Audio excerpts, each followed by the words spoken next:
meet. Yo, Bradford Anderson. Good day to you, sir. The myth, the Jackal.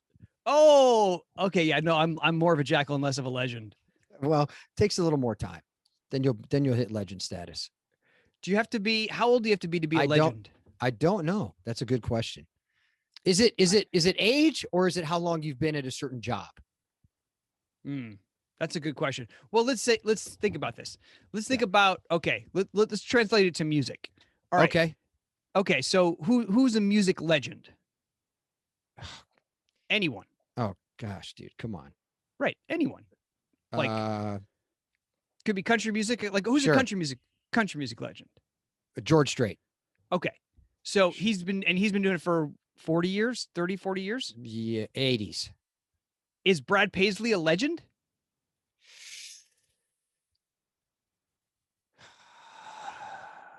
I would say he's on the cusp, but I don't know. Right, on the cusp. Right. So yeah. in rock or pop. Like George Jones, who you don't know, he was a legend. Right. Right. But like Johnny Bono, Cash. Bono's a legend, right? Is Bono a legend in rock? I would say pop? what makes him a legend is his philanthropy probably takes him to that status faster. Right. But someone that's been working in the industry for 20 years, like Justin Bieber has probably been 15 to 20 years in the industry, maybe. Sure. I don't think he's old enough to be a legend. Right. So that's what I'm saying. Right. It's like, I think also it has to be interesting conversation though. They have to be a little separated from the current. Sure. Because if they're still current and they're still like, then it's almost, because there's a hint of, you've been doing this so long that there are other people that are doing it like more on the forefront than you are. But the respect for you is profound. Correct. And I think there's a lot of factors, right? Because we didn't know we were going to talk about this. So no, we sure didn't. This was not in our talking points. But Justin Bieber did pave the way. Like he was unique in the sense that he was found on YouTube, and here he is. Right. However many years later. But if you look at rock and roll, right? You'd say like the Eagles, are they legends? Sure. Right. Would you say Guns N' Roses? I guess, yeah. I don't know. I don't know. Yeah. Is it not soon enough? Well, because also, I don't know, like, I guess you could say this about the Eagles too. Although I feel like the Eagles have created, or did create, because I'm not sure they're creating anymore, more consistently over a longer period of time, where Guns N' Roses were more not a flash in the pan, but like had their era. Yes, it was an era, right? Yeah. So it's definitely an interesting conversation. So yeah. But I mean, you talk about daytime legends. When you think about a legend in daytime, is it just so? I mean, Tony's a legend. Sure. Is Maurice a legend? Do you know what I'm saying? He will be. I think he's on the cusp. Right, he will be. I know, yeah. Does that mean he just needs to get older? It certainly can't be that he needs to do more years. No, I think more time has to pass. Right. Yeah, so I think you're right. I think it is a certain time frame. I don't know if it's a certain age, but I think it's a certain time frame. Like so people who watch soaps would go, "Hey, yeah, Sonny's a legend. Like Maurice is a legend." So they would probably say that, but would you go, is he legend status like Luke? Like Victor Newman? Right. Like the people before them? I don't know. Right. So definitely an interesting conversation, but so it's just going to take you a little longer to be a legend, Jackal. Okay. That's all to say I'm nowhere close. Yes. We had that whole conversation to say that you're nothing. That's awesome. Oh my gosh. Oh gosh. That's good. I'll tell you what's legend. My hair. That's it. I gotta say, I mean, so we got you a new device recently because you were using the same computer for a long time. And we obviously in these times we're using our computers more than ever. And when we're doing YouTube and whatnot, part of it is making sure that it looks decent. And I just want to say today, you look like your video is super sharp. Nice. And your lighting is wonderful. Good. I have a little too much makeup on. Well, I was going to say you look a little pale, which is something I've never said to you. Yeah. Well, like that should not even ever be in a conversation that you're having with me ever.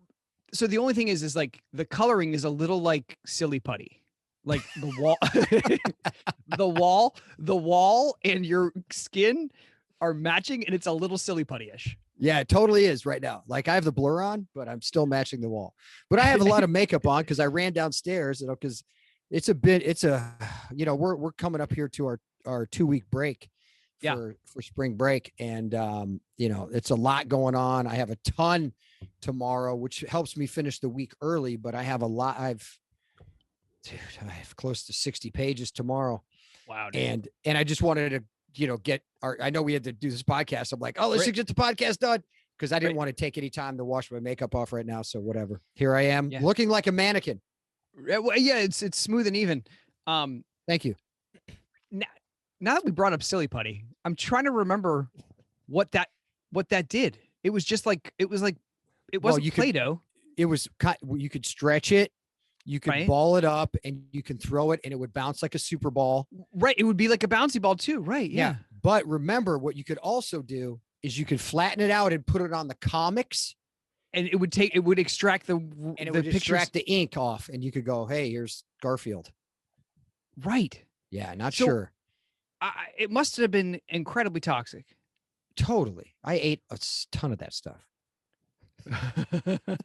Well, because you know what? I think the current version of it is earthquake putty. What does that mean? It helps stabilize your photos on the wall, or if you have something. Is there silly putty anymore? Do they have that anymore? I haven't seen it, and it's not one of those things that when you have a kid, people get it for you. No. Right, because when you have kids, people get like classic toys a lot of the times. Like sure, but now it's going to be different because it's not going to be toxic like it was. The same thing with Play-Doh. The Play-Doh is not the same anymore. It isn't. No, not at all. The same texture, it's not. How does it taste different? No, it just feels different, dude, because it's all non-toxic now. We were playing with toxic things all the time. Oh, were we ever? Totally. Yeah. So now we're not.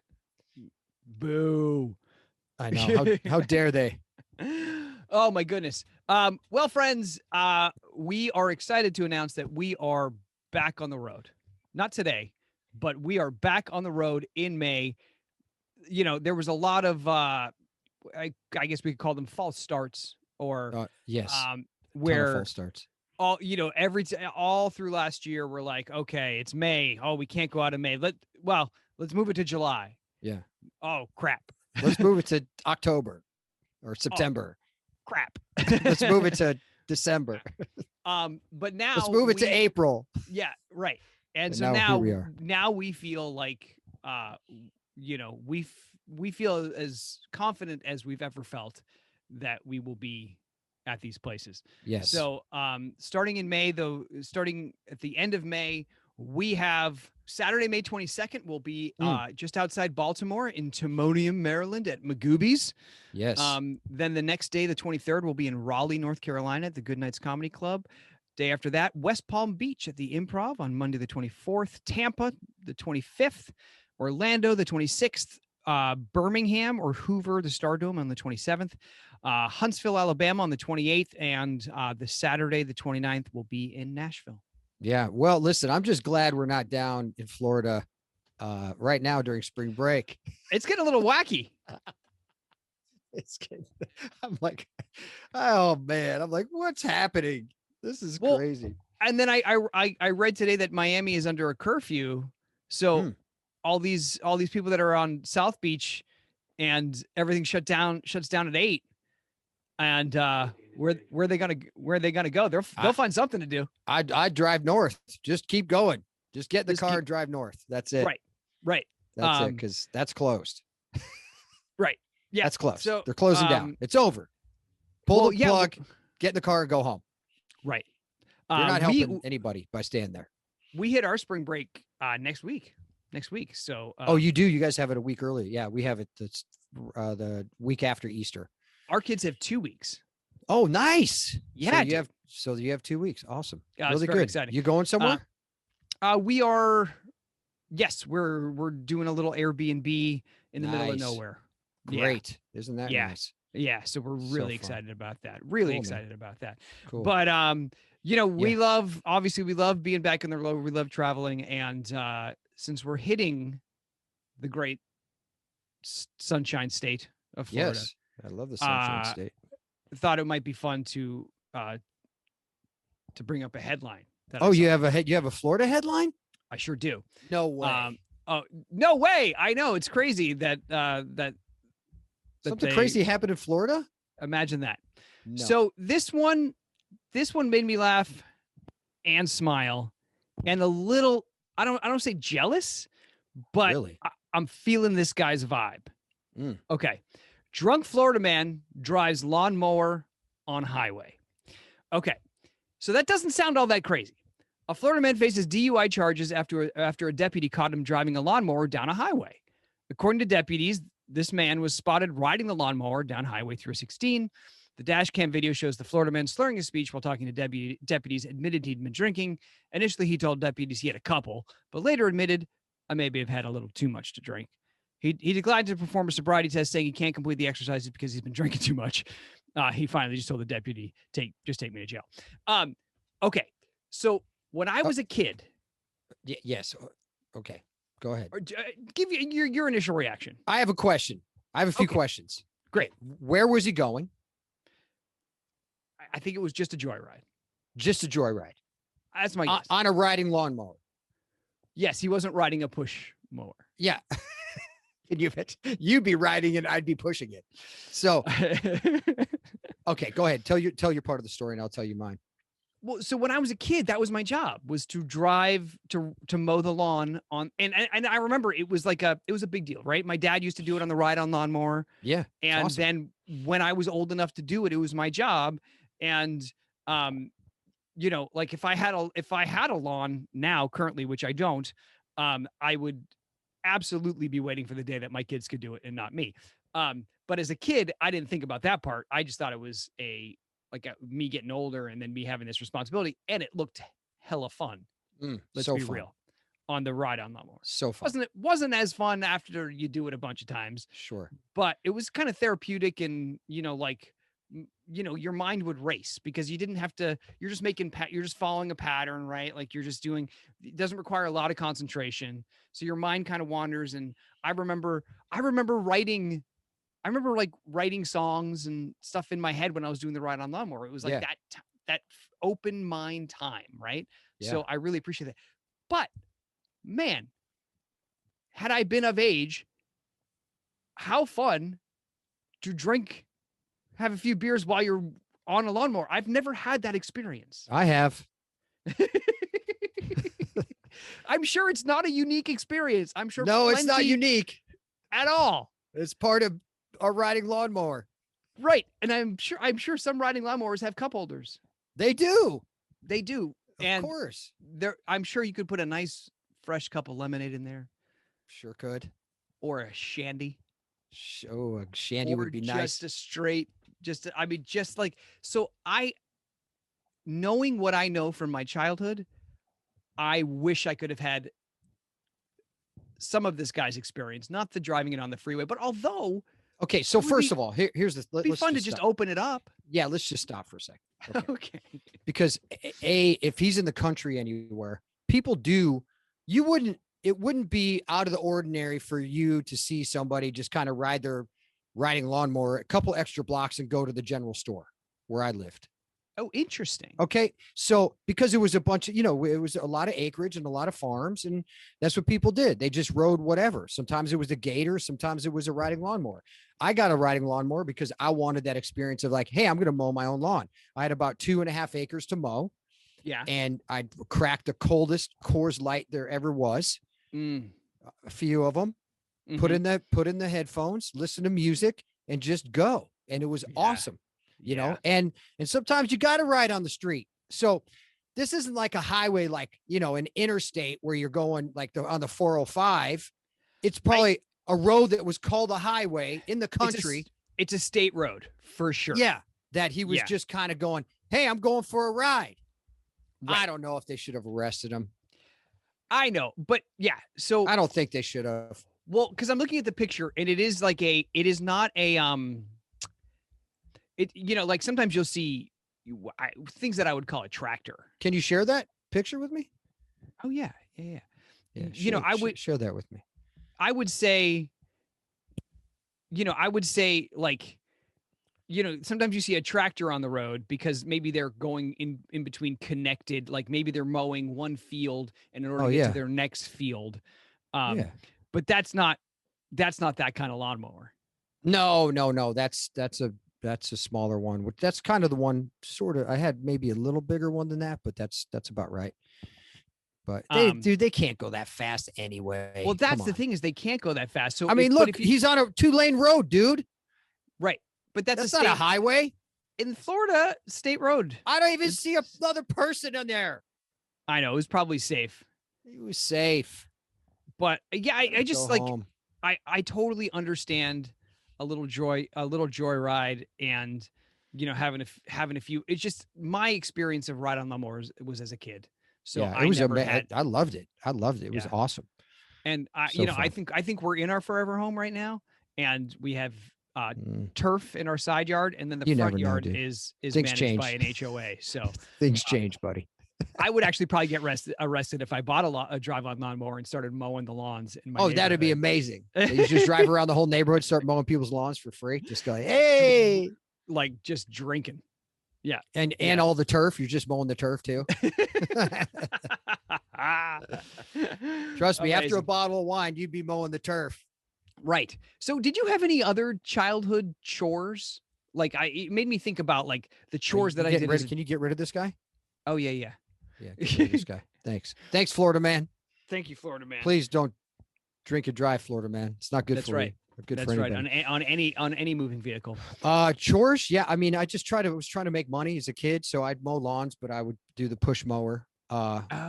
Was it was it like the push mower or just like the clippy one? The one it was a gas. It was that you had to start, and it was a nightmare to start because you're a kid and it's hard to start those freaking things. Oh yeah.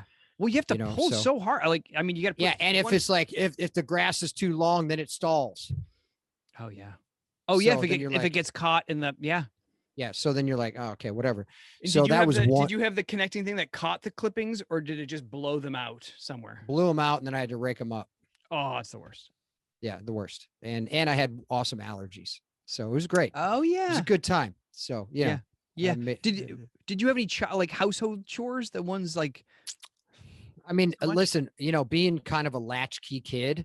Yeah. A lot of times I did my own laundry as a kid. So I learned that pretty young.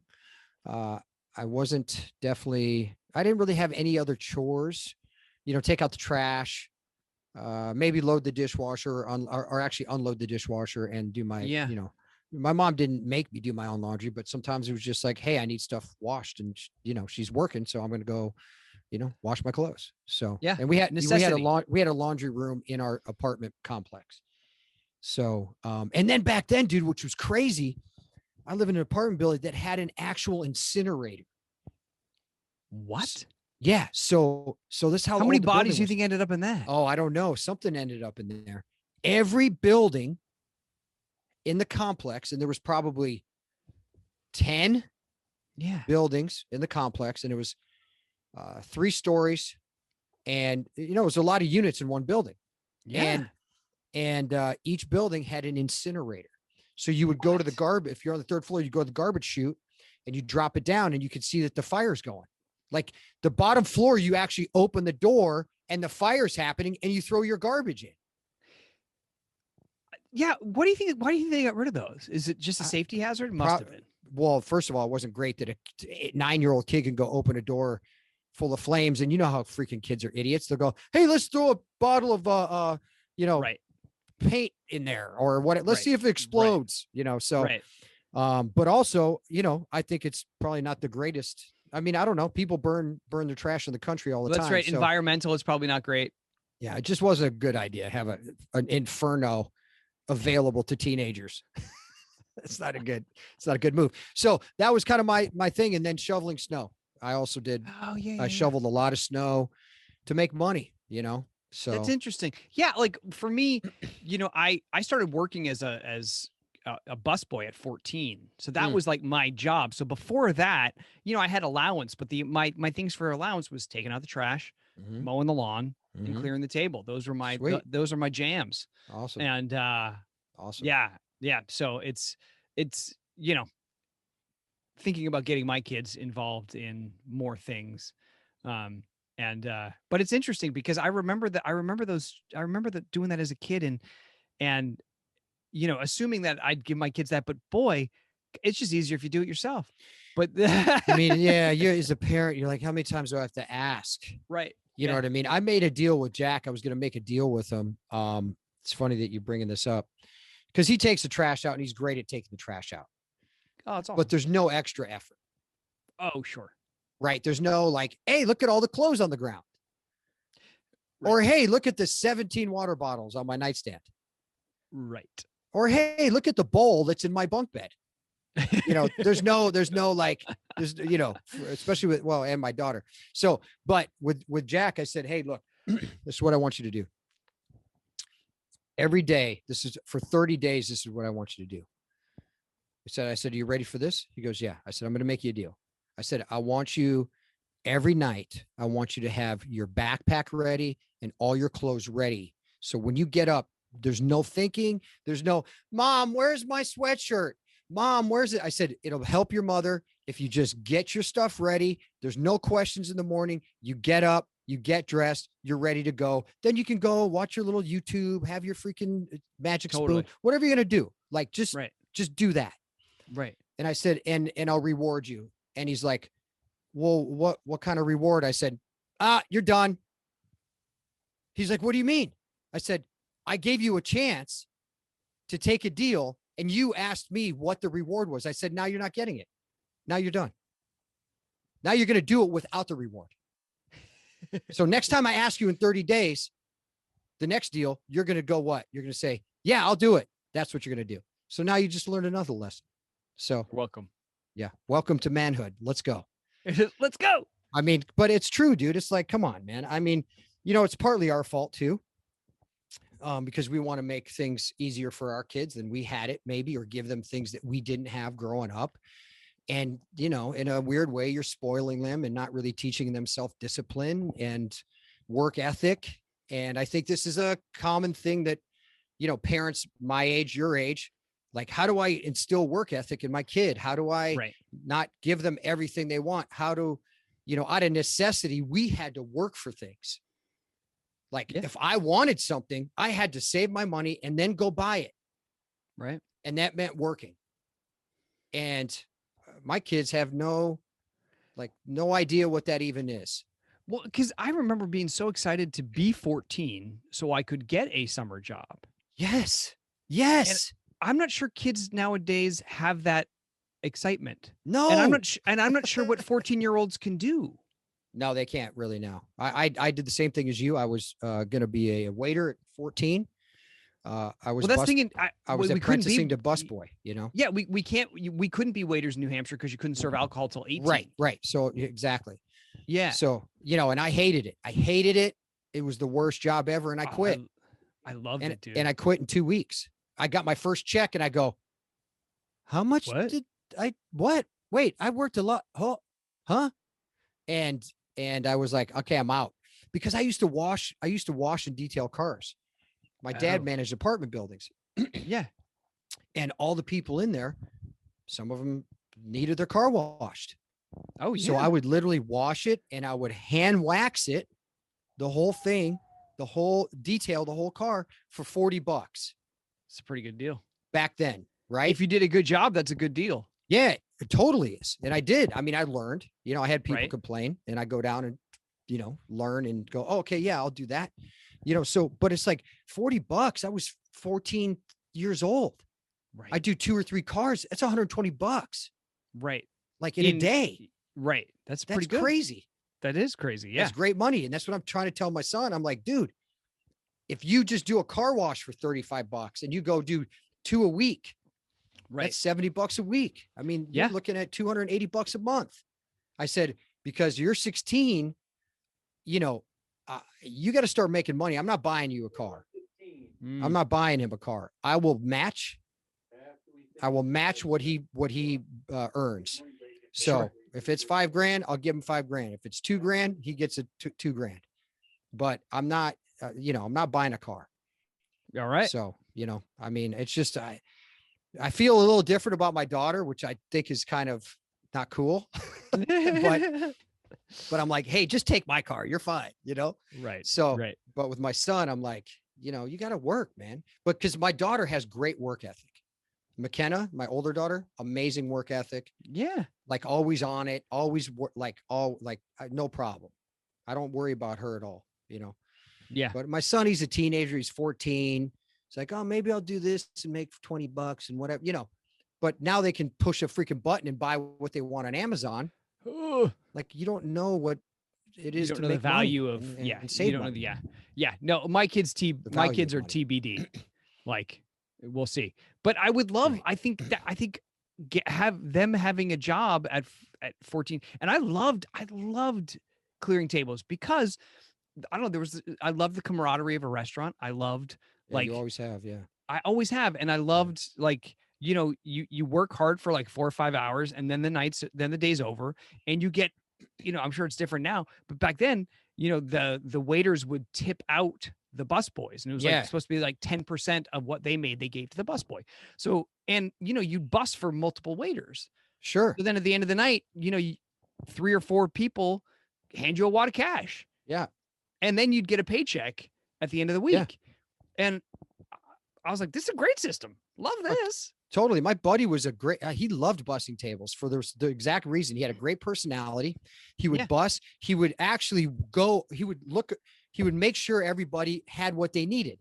Like if he saw that someone, didn't have the water, he would go do it for the waiter. Right. So it took a lot of onus off the waiter, and the waiter's like, dude, here, I'll tip you all day long if you take care of my people like this. For sure. So it was interesting to see. So, yeah. So anyway, well, that a little more going back in time. I like it. Yeah. I like it. Well, look, man, these are things I'm dealing with. Your kids are young enough where you can implement some type of structure now where they have chores, and there's a penalty if they don't do them. Yeah. It's too late for me. Right. My with Brooklyn, it's not, but with Jack and, with McKenna, it's like, now they just, if you want something, now you're going to go have to get a job. Yeah. I love that. That's it. Love that. So figure it out. All right. So we have a question that we wanted to answer, and it's interesting. This one came up a while ago and I just found it. And, but it made me think because of something that happened recently in the script. So the question is, watching the throwback episodes, I think this is during the lockdown when we weren't making new episodes, made me realize why I fell in love with your character because of your geek speak, the nicknames. I'm realizing now how your character has evolved to the present. There is far less of that. Was it a writer thing, a gradual evolution? How do you feel about Spinelli today versus Spinelli from 2006? So that made me just think of like, evolution of characters, obviously evolution of mine, evolution of yours. And it was funny. You weren't in the scene with me, but I think you were. And they scripted me calling you Jason. And this was recently. Yeah, I was there. Yeah. And it felt weird in the context of that scene. There are times where I think he has called the character Jason in maybe super serious times. Maybe. I don't even know, dude. That's a good question. But it felt so I changed it. But it also made me think, oh my goodness, are they not allowed to use Stone Cold anymore? And maybe there's a thing. Like I thought maybe it was on purpose to not use it because of something. Sure. Yeah. Or they don't want me to use it anymore because of preference. I don't know. But it didn't feel it was the kind of scene where it wouldn't make sense to just be like, yo, Jason. You know what I mean? That's not even that sounds weird coming out of your mouth right now. Right. So I changed it back to Stone Cold and it just kind of flowed out. We have talked a little bit about, I think we've talked about this in bits and pieces over the years of doing this.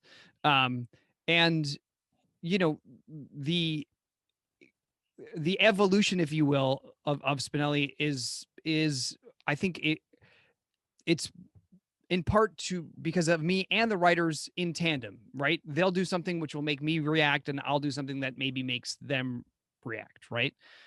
In terms of cutting down on some of the the language, the shenanigans.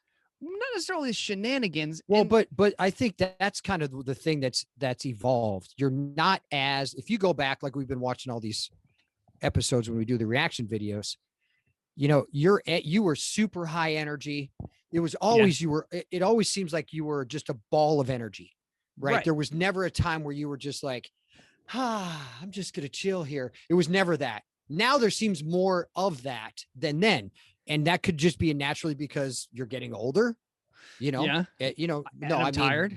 No, not that you're tired, but just because people do change. I mean, well, yeah. And a lot of the stuff we have nowadays is mostly like we're tracking somebody or we're doing work at the computer, and I can be intense without being over the top, right? Right. Because like if you're telling me something and I'm entering it on a computer saying, okay, yeah, I can't flop around and be like, yeah, right. But there are, so they're not writing as much nonsense as they used to. Right. So much so that we're having to create nonsense. Yeah, we do. We create our own shticks now, for sure. Yeah. We create the bits now. which is out of my character, but whatever. But which might evolve into them writing them for us because maybe they would. Yeah. Right. I think something like that would be fun again. I'm always telling Frank, I'm like, can't just put us on a stakeout again. Put us on a stakeout. Right. But what the longer I was there, the more I thought to myself, okay, this has to evolve. This has to, and I think ego-wise, I didn't want to be the clown as much anymore. Interesting. And so I think I did play. You don't want to be the 40-year-old clown. You're the early 20s clown is fine. Right. No, but the funny thing is I'm totally okay with it now. Sure. Just because I'm happy to be there. Right. Yeah, but like, that's true too. After 7 years of doing that, I was ready to not be that guy anymore. Sure. And I think, winding down to the end of that 7 years, I was playing against some of it a little bit on purpose. And then, but also that's an age old thing that people like, when you see that people who become really popular for a character they play, and this goes to primetime too, right? Oh yeah. It's like, does Tom Selleck want to keep playing Magnum PI, or was he kind of over it? You know what I mean? Was he just it's not like Magnum PI's. No, I know, but he's still the same character, and it's a bad example. But I'm saying that there's people who go, I don't want to play this character anymore. I'm not this character. I'm not this guy.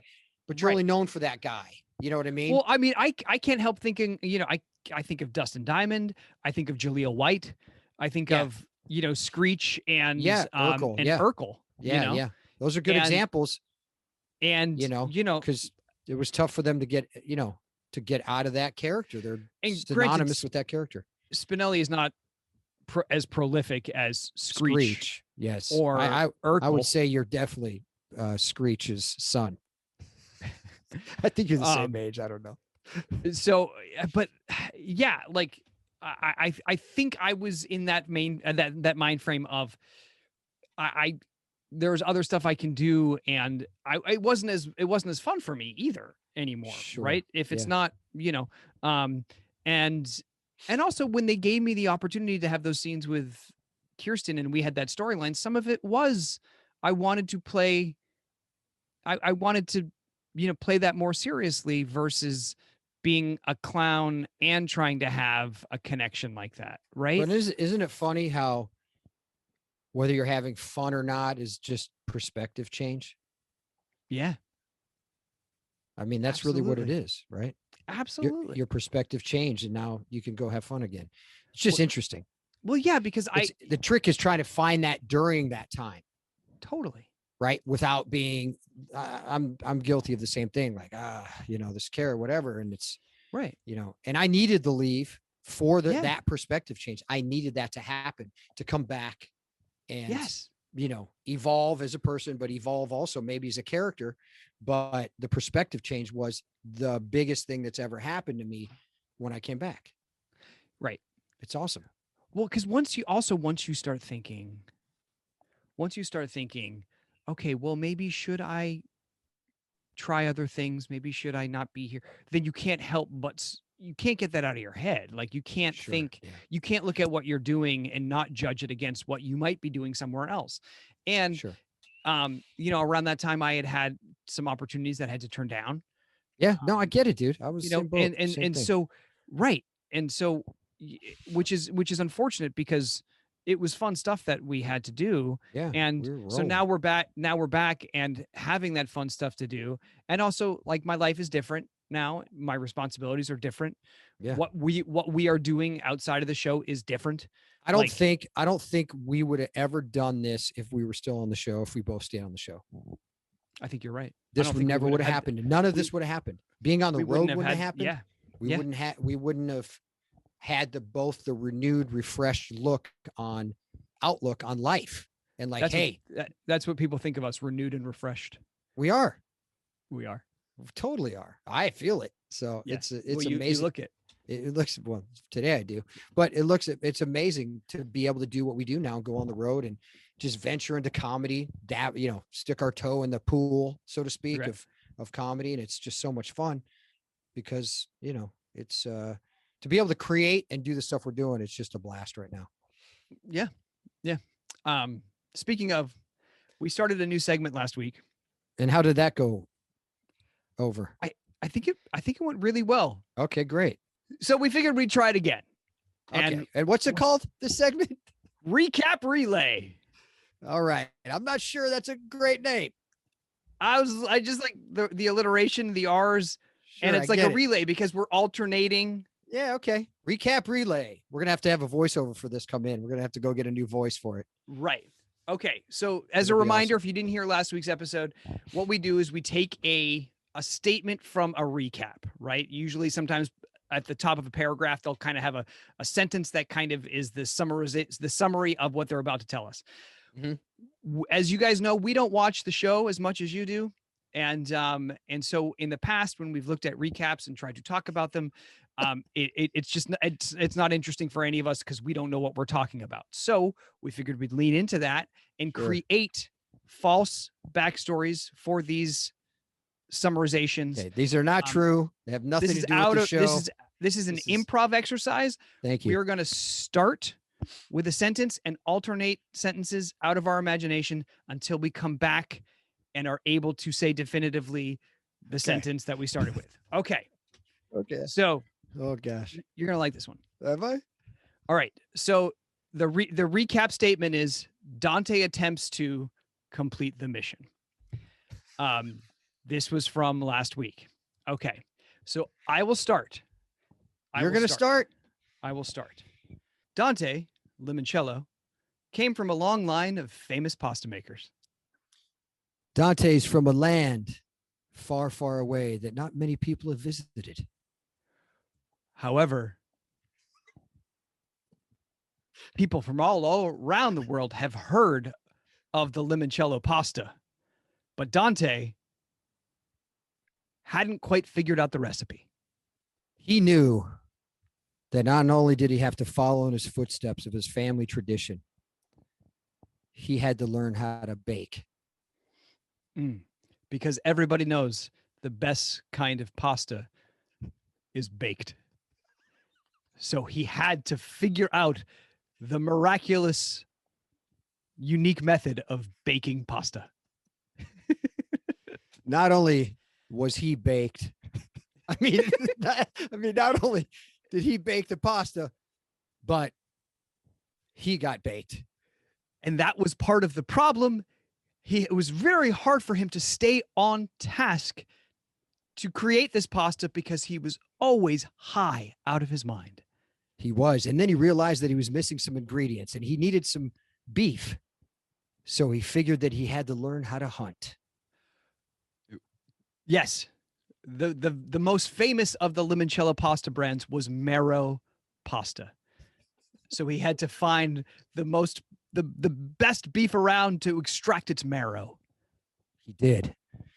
And there was a certain type of wildebeest he was trying to hunt. Only one man has caught it before.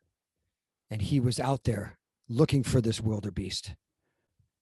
And he had heard legend of this tracker that he had to find. And it was amazing. This tracker used a 9mm to kill the wildebeest. Dante came upon him at the crossroads of a railroad and a country store. Sitting in the country store was a man with a ponytail. Dante thought that he should go in and talk to this man about the legend of the wildebeest and how he could catch his own.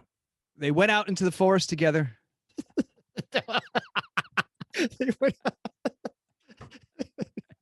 What happened to the forest?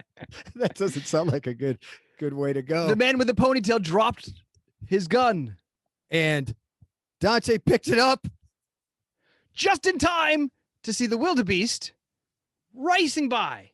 He took aim at the wildebeest, although still high. He could track it pretty good. And the gun went off and he shot the wildebeest. The wildebeest fell, and as he fell, this beautiful bone protruded from his midsection.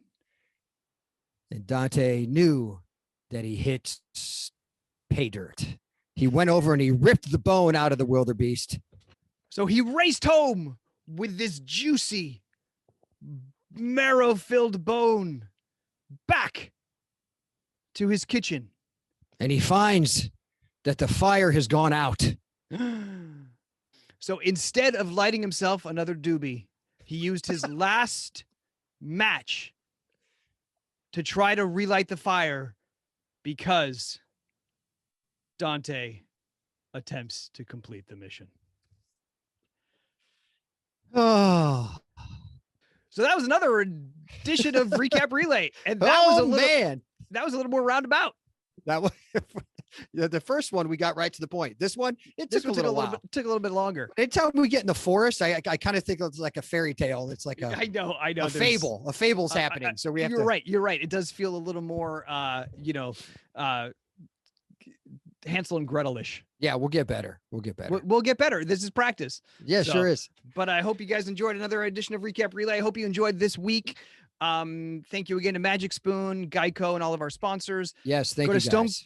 Go to stonecoldandthejackal.com. Click on tour dates and events to get the full list of shows that are coming up this year. May is planned, but we got dates for July, dates for September, all up there. So take a look and see if we're coming near you, because chances are we will be. We will be. So thank you guys so much. What a blast. Have a great day.